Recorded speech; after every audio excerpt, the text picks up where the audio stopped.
Hi, welcome. My name's Dale McCluskey, and on this video, again, I'm going to be doing a breakdown of my approach, my method, by way of a board and training. And the dog here, dog's name's Koji, into day 5 here. And again, you're going to see me performing. I call it the one-step method. Okay, so again, I talk about the way you want to look at the way to interact with dogs. Again, talk about it being a type of language, a type of conversation that's happening between the dog and owner, by way of, again, approaching a relationship problem for what it truly represents. It's a intervention. And so again, this whole issue about, and again, people look at my videos and say, well, why isn't Dale holding treats in his hand? Why isn't he getting a dog to respond that way using something the dog likes? Well, understand that once, a relationship problem is underway, okay, once behavioral issues are happening, it changes everything. And again, consider, that's why I talk about so often on my videos, the parenting example. I mean, just kind of apply common sense. Once a child has become selfish, once behavioral issues are happening, it changes everything. And again, talk about the social aspect of this. Okay, dogs as social animals, and how this ties into your role in the relationship, and no different than going to the parent-child example, the parental role. Your role as a parent. And again, once a relationship problem is underway, ask yourself the question, is it really a learning-based exercise? And what does that really mean?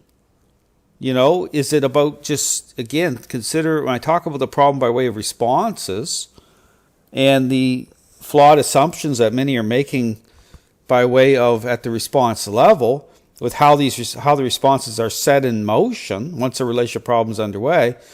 And then people wonder why it's so common to have a disconnected picture, okay? A picture in which, again, just think about dogs as social animals. Dogs that are moving around the training environment, doing a great sit, a great down, a great stay, and you're getting your certificate, and you feel really good in that moment, but it's a disaster because you just soon discover once you go back home or back into the real world that you're still dealing with a ongoing relationship problem. You're still having these moments where things aren't good.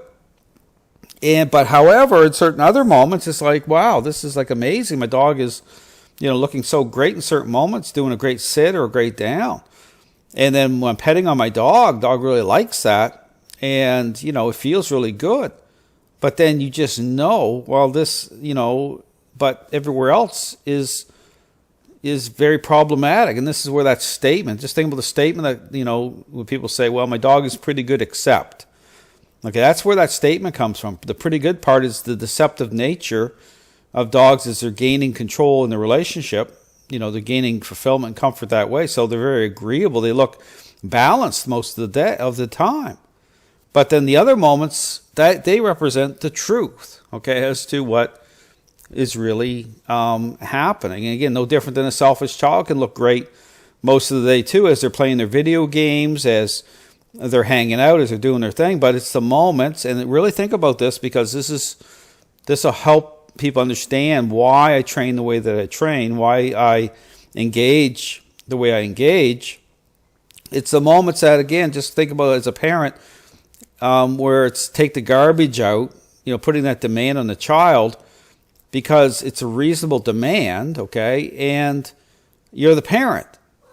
And for a child that has become very, very selfish, and again, this is the reveal part, the revelation part, isn't going to like it, certain demands like that. But if you pull out something the child wants out of your back pocket, and I talk about this, and motivate a response, even for a selfish child, they're going to be very highly incentivized to take the garbage out or perform whatever tasks that you want them to do.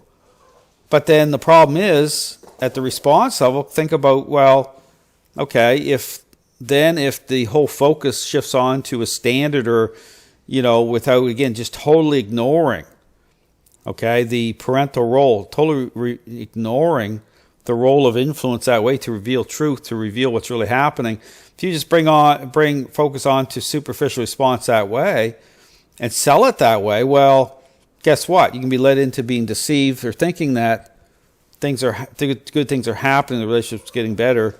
It's really not, incentivizing a response that way. So here, understand that, you have to apply critical thinking. Understand the dog training world, is not set up that way. Okay.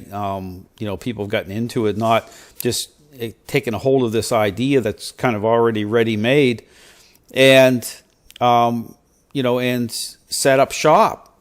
And people wonder why there's so many problems in the dog training world. Well, that's it in a nutshell. So here, okay, you're going to see again. So understand. So when I understand when I talk through this at the length that I talk through, a lot of people that understand that it's all about lately just social media, TikTok. People want just information less than a minute.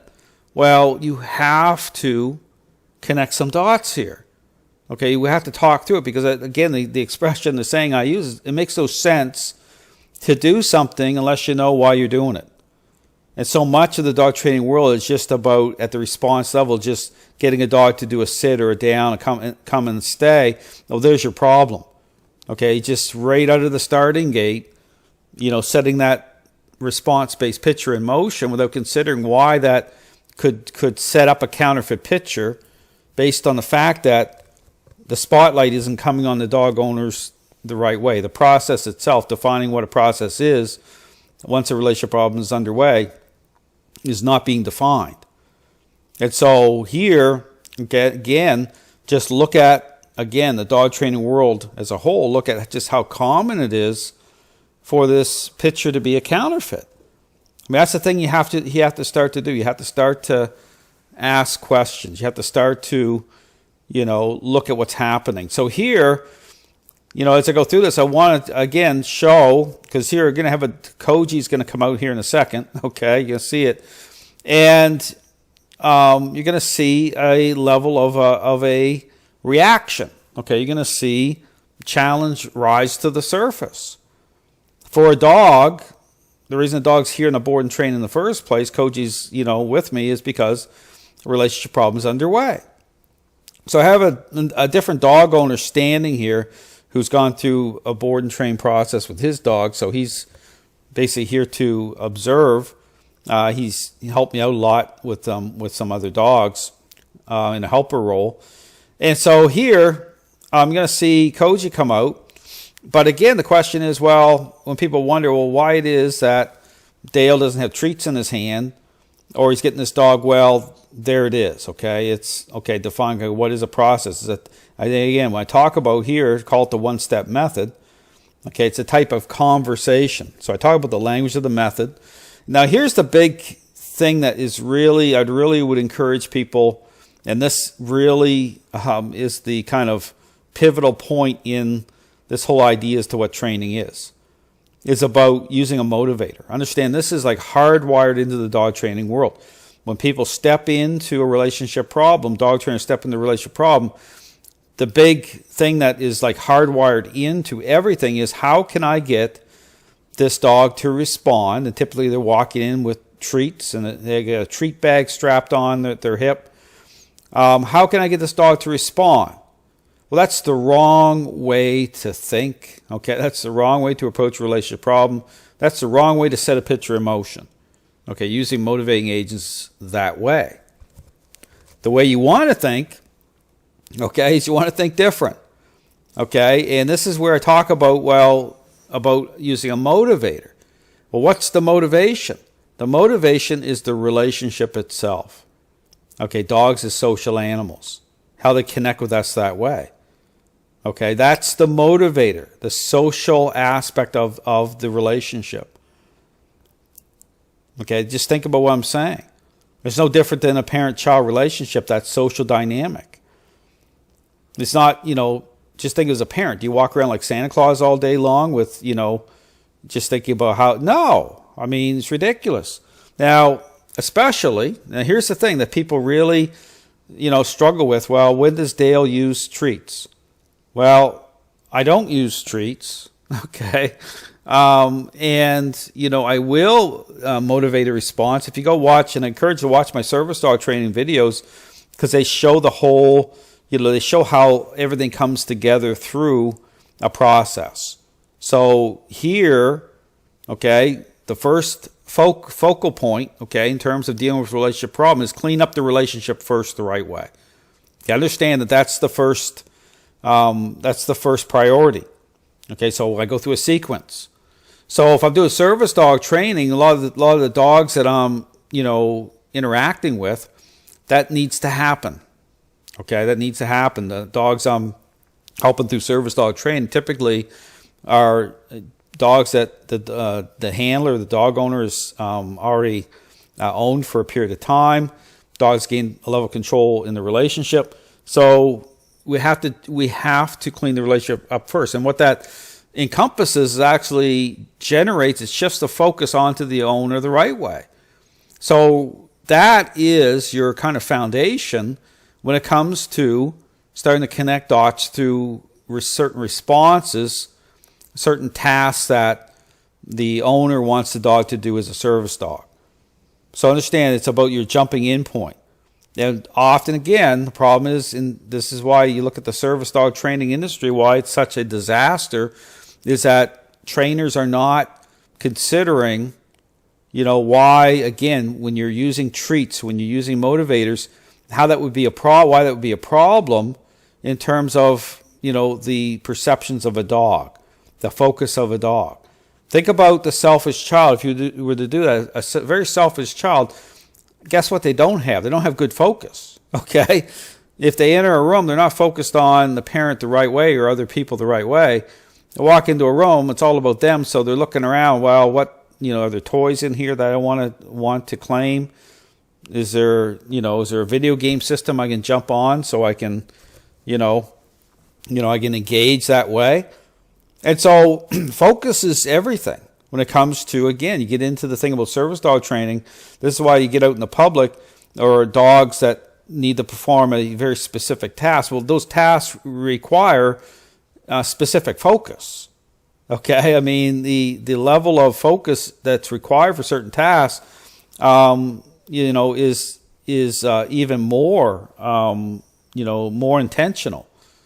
And so if, again, the jumping in point isn't right and the perceptions of the service dog don't change the right way, well, the dog's connected to the human, but not in the right way. That's why a lot of these dogs are in a possessive state. It's a problem.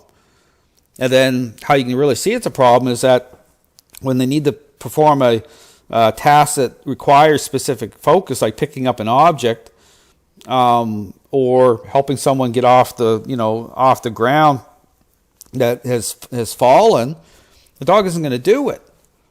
And this is why I see a lot of these trainers and owners with they're trying to bribe the dog. I mean, they get the treats going like crazy. But the problem is that is like, that does not, talk about what's the glue that holds everything together the right way. It's about relationship. It's relational. It's relational. So here, again, getting back to this issue here of again, talk about the one-step method.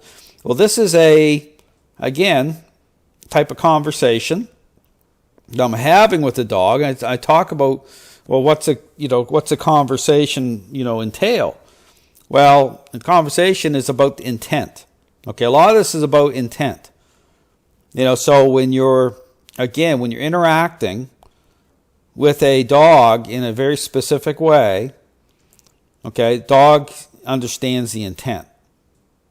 Okay, and this goes into, I have to apply critical thinking here, but people wonder, why it is I don't use commands for, if you watch a board and train process like day 12, before I start to put, commands to the test. And there's a reason for that, because it's about kind of repackaging, okay? So as a dog's perceptions change the right way, through the language of the method, specific interactions the dog comes into agreement with, the perceptions the focus starts to shift, perceptions change the right way, you start to become perceived the right way. Then at a certain point, then you start to lean on verbal commands. Then you start, because through association, okay, they attach.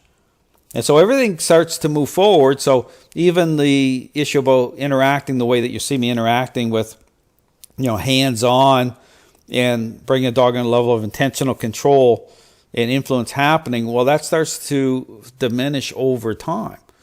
Now, how much time, question is, well, how much time does it take for that to start to kind of curtail back? Well, that's the thing about information, okay? The integrity of the method, okay, how you're interacting with the dog, that's going to create change, but it's also going to provide you information in which to assess, engage as to when you can start to, things move forward at a level where you start to go off leash, because perceptions will change. So the integrity of the method is very important because that gives you the right information and it creates change that's necessary. So here, again, we talk about the one-step method. So here you're going to see me bring Koji out. And so again, understand I'm not using treats. Okay, I'm not motivating because it's about intent. Okay, it's about what's the motivator. It's the relationship. So it controls part of it. Okay, influence is part of it. And you're going to see, again, so the one-step method is a type of power. It's a power play. It's look at it more as a personal conversation. It's kind of more of a in-close conversation that, say, as a parent you'd have with a child. Say the child is become selfish and you're in their airspace. You're sitting down in their bedroom, pretty close in, having a very serious conversation about, what needs to change, expectations, okay? So it's a different type of dynamic. It's going to generate probably a little bit of a response, maybe some challenge. So this is no different. So the one-step method is that type of conversation. It's very interesting because when you start to do the one-step method with a dog, they're going to have more of a challenging reaction to that versus moving faster. Okay, and very interesting. Think about this. You start to move, you'll see them start to move a little faster. The dog's more agreeable to that. But that can be a problem too, okay, based again on the issue about control, perceptions, relationship, because you're moving fast. The dog is like, okay, connecting dots based on what's already been kind of laid out, based on how the dog already perceives, saying, okay, we're moving a little faster here. I'm going where I want to go. And so it might seem better to move faster, and that's okay at times because, of course, you have to move faster at times. You have to go where you got to go. But understand that you will have to tie in this one-step method, okay, needs to be part of the equation to create change. Okay, it's a different type of conversation. It's what's really going to generate change at a really high level with the dog. So here, I'm going to skip ahead here to the video. Again, I'm going to talk through this because this is all, important. It's all part of it. So here, I'm going to move forward I'll bring Koji out here. And this is where Koji going to have a reaction. Okay, so I have Koji out. Now, I do have Koji on, okay, a choke chain. Okay, and again, this is one of the other things where people can get really upset, okay, when they see certain devices. Because understand that the problem with certain devices when they're used in the parameters of, say, balance training, okay, the optics of that isn't going to line up. Because I'll do that. I'm going to put out some other videos talking about the problems associated with, how certain devices are incorporated within a certain approach. And because again, balanced dog training is reactive. Okay, it's about, weight not being dialed in the way I talk about needing to be dialed in. And so the optics of using certain devices is going to be a problem. It's going to generate more confusion and even more challenge for a dog because that's one of the big themes I talk about is about being proactive. Okay, that's a big, you want to be proactive. You want to be dialed in the right way. So here, I'm going to play just part of this open because you're going to see challenge rise up right here with Koji. Okay, as I bring Koji out, to bring Koji, to get Koji into agreement with coming alongside me.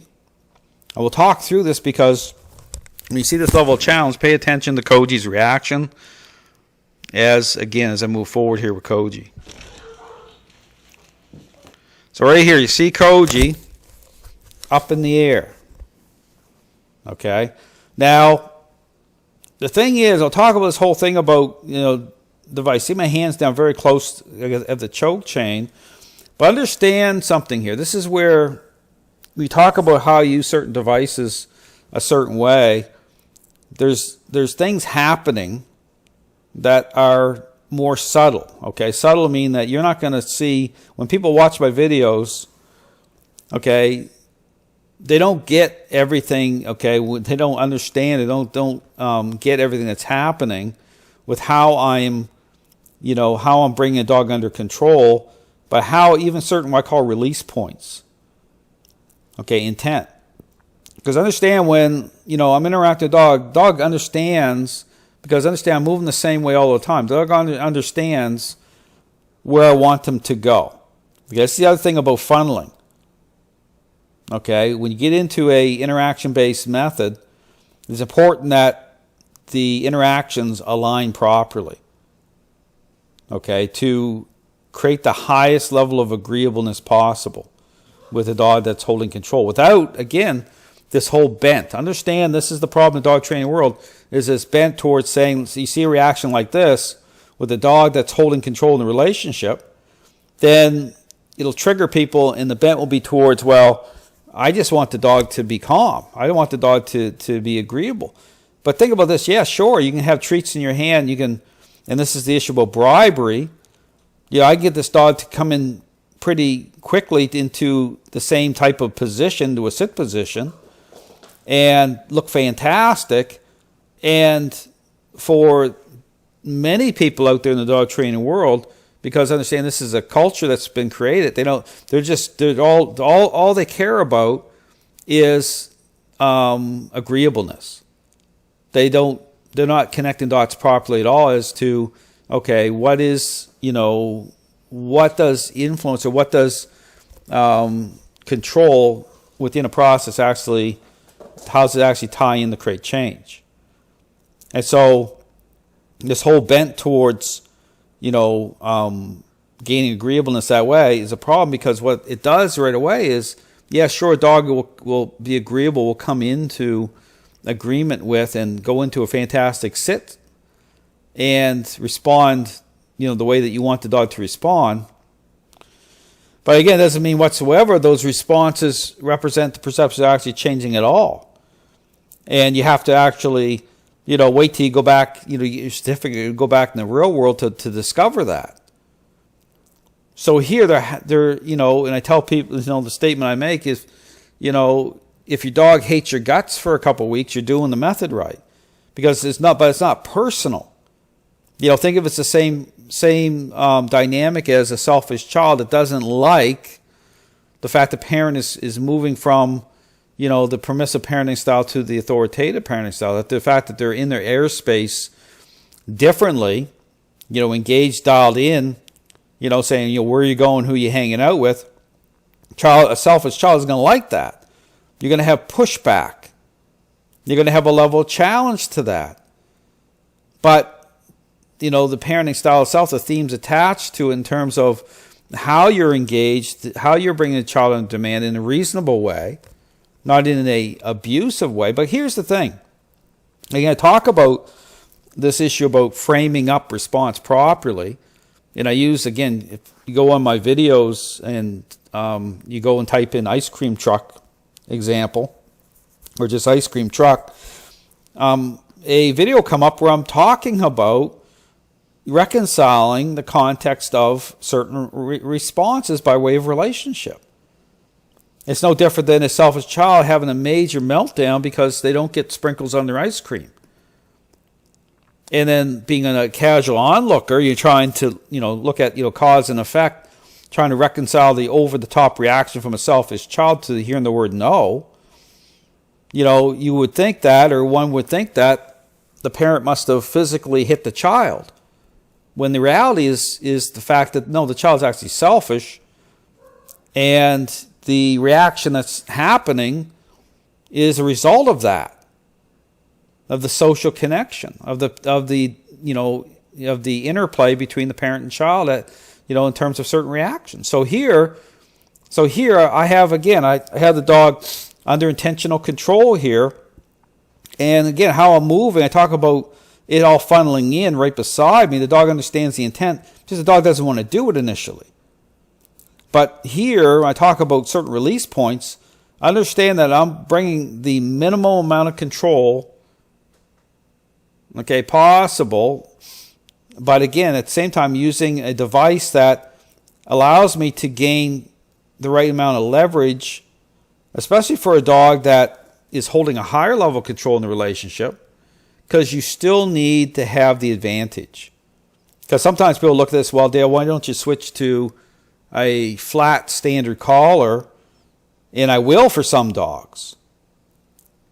But it just depends on the level of control a dog is holding and the type of leverage that's necessary, that I need, to affect change. So understanding, again, this is where you get into as a trainer, understanding the dog that you're working with, and your goals in terms of of how to create what you need to create. But again, the whole goal here is never to get into a situation where you're going to get bitten. So I talk about, I've only been bitten one time in over 30 years, and it wasn't even a dog I was handling. A dog got loose on a dog owner. It wasn't a serious bite. But again, I talk about how bribery-based trainers can make the same claim, but it doesn't mean the change is happening either. Understand that we talk about the context of you're getting bitten, because understand accidents can and will happen. But if you're dialed in the right way, you're not going to get blindsided, because you're going to see what's coming. It gives you the advantage, like a chess game. You're always 2 or 3 moves ahead. So here again, you see Koji's up here on starting to have challenge happening.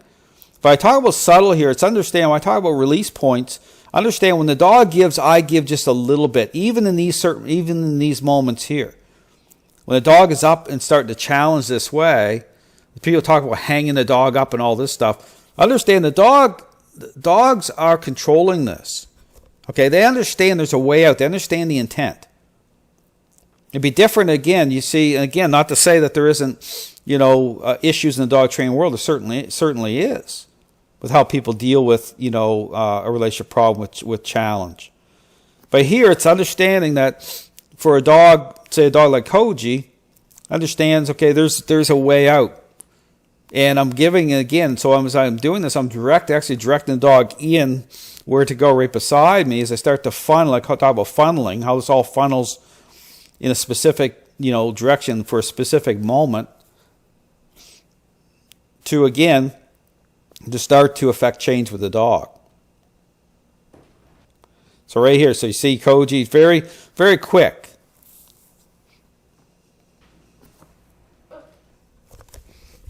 So right here, same thing.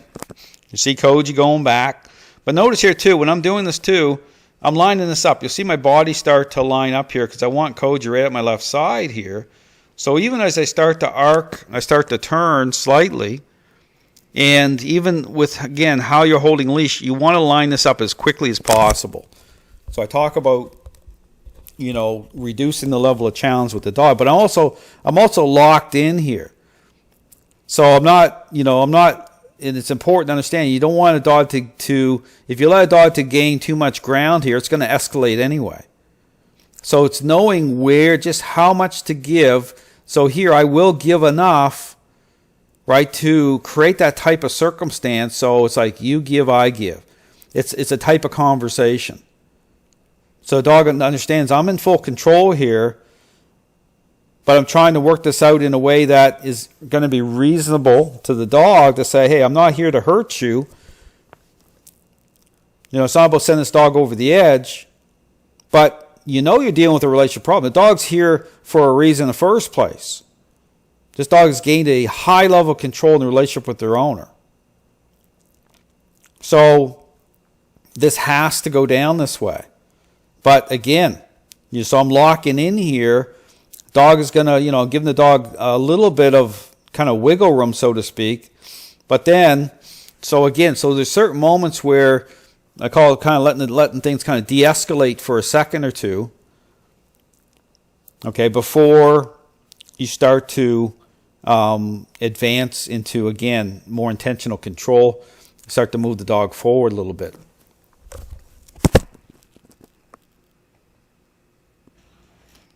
Again, still having a little bit of a fit.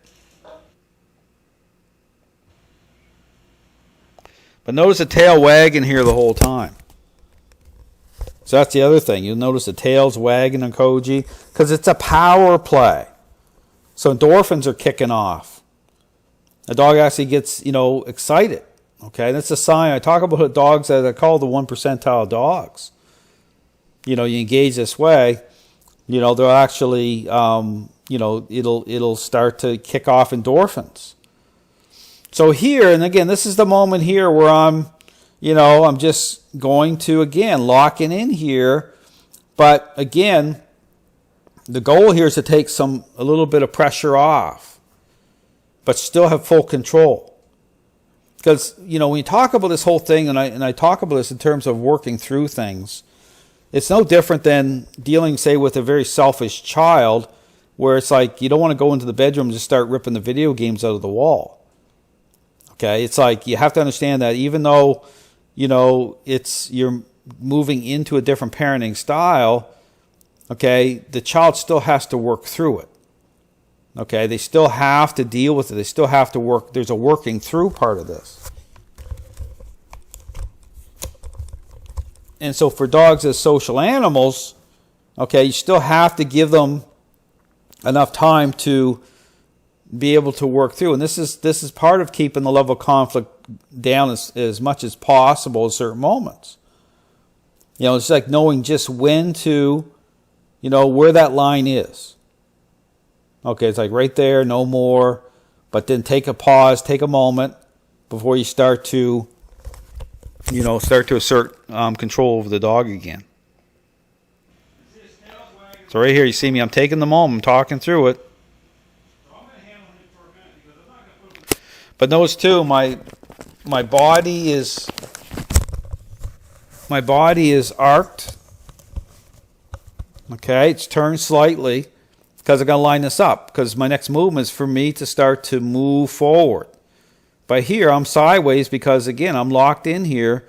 And I'm just pausing right here because I'm giving Koji, again, that time to kind of, it's like in here. This is where a lot of stress will start to come off of a dog. Because, like I tell people, if you're in control, the dog doesn't have to be. That's the thing. But this is a type of conversation, very personal conversation that's happening right now. So this is one of the kind of, more difficult parts of, training. Because, again, you have to kind of really know where that line is and how to engage. Because, again, especially with some dogs, be aware, you deal with some dogs that have a very high level of control. They send them into a stress reaction where they're rolling, they're on their side, they're defecating on themselves. You want to avoid that type of thing. If that starts to happen, not to say it can't happen with some dogs anyway, but you don't want to send them over the edge if possible. Okay, it's like they call it the razor's edge. You're just right on that line. And so, again, just knowing when to just pause and let the dog kind of decompress, deal with it for a few moments before you. So it's just like intuitively knowing when to move forward from within certain moments themselves to set up the next moment.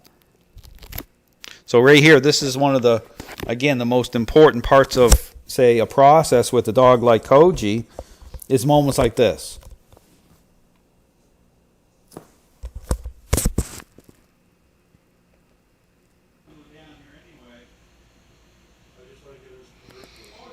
So right here again, taking my time.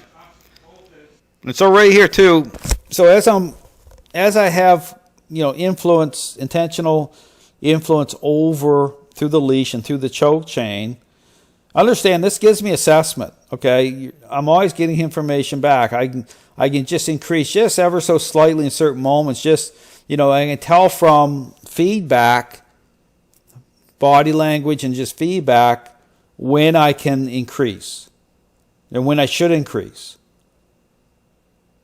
without setting in motion again another challenge moment.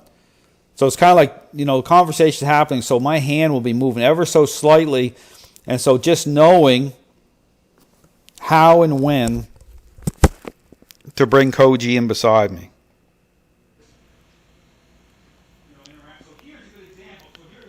You'll see his head just shaking just a little bit.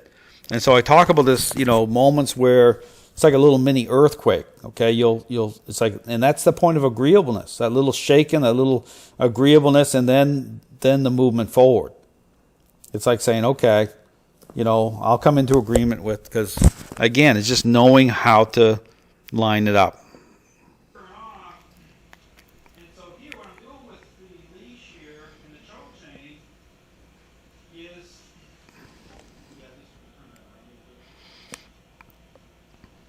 You see right here. So right there's the moment. Koji move forward.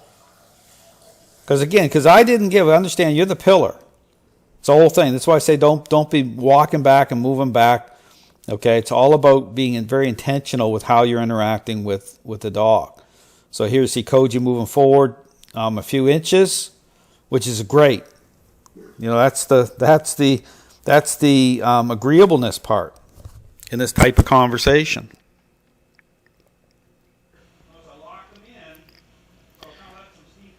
And this is where, again, I'll start to think about starting to, arc my body here to really line this up. But here, it's still, it's still about me being, more intentional with how I'm controlling Koji. So even as I'm moving here a few more inches, I'm still setting up. Even as I'm talking, I'm still setting up. I'm still, taking. I'm taking inches here, taking a little bit.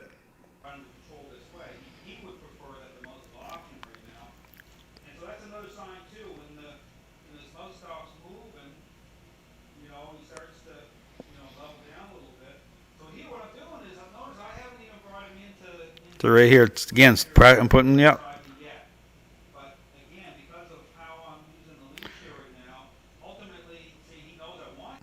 So again, I also talk about too about I talk about called a parental baseline, okay, where keeping a level of of influence a constant through the leash. Okay, it's the other thing that people look at and say, well, why is the leash so tense? Why is there influence coming through the leash? Why does it seem so tight? Okay, understand that what I'm doing, and again, I call it like a parental baseline, where in terms of being intentional with control, giving a dog comfort through that. Dog comes into agreement. So you want to keep that bit, because that sets up to the issue about the ability to be proactive. Okay, instead of being jerky. So if you put too much slack at certain moments, allow too much slack to come through that collar and leash, guess what? You're not dialed in. Okay, you're not going to get information, because the ability to be able to get feedback comes through the leash being certain tightness through there. And also too about comfort. Believe it or not, when you keep a baseline there, it's not about choking dogs, it's not about being abusive or anything like that. Okay, just enough pressure, just enough so a dog starts to let it go. Okay, they know I'm in control. And so it's that constant. It's a constant, it's a baseline. Then I work off of that baseline, with giving and taking. So the baseline needs to be there for a period of time. It might be for a couple of weeks or longer. A certain baseline needs to be part of the equation. Now right here, starting to line up again. Yep, start walking in, Koji. Start lining up. See, I'm taking a little bit of pressure off, communicating. So that inwardness is part of it too, and I talk about fading in. Koji's head starts to turn turn towards me. But here, just really taking my time. Understand, there's no, when you're doing this type, having this type of interaction this way, okay, it's very intentional. Okay, because it's a different type of conversation. So just hanging out, just standing, you know, just in terms of just being intentional with how you're controlling a dog this way, generates a lot of change fast. But just being calm in that. So I'm not upset. It's not about being, it's all about technique. Just about everything funneling, everything, you know, ending up, you know, going the same way. Dog understands because I'm moving the same way all the time. So again, one-step method. Again, people look at my videos. There's a lot going on. It's not just about forcing dogs. Okay, that way. You know, it's about, again, it's about, you know, what defines a process. It's a power play. It's about the role, your role. It's about the role of influence. Control is part of it, intentional control, but influence. Moments. I call them follower moments. So there's moments of that, I call that little mini earthquake with the moments of agreeableness. That's what starts to affect the dog's overall decision-making process. So again, when you see challenge happening, rise to the surface, understand that may happen with some dogs, but how you deal with it, that's important. Just knowing how to, you know, interact, how to, you know, good leash method, you know, taking your time, being dialed in the right way.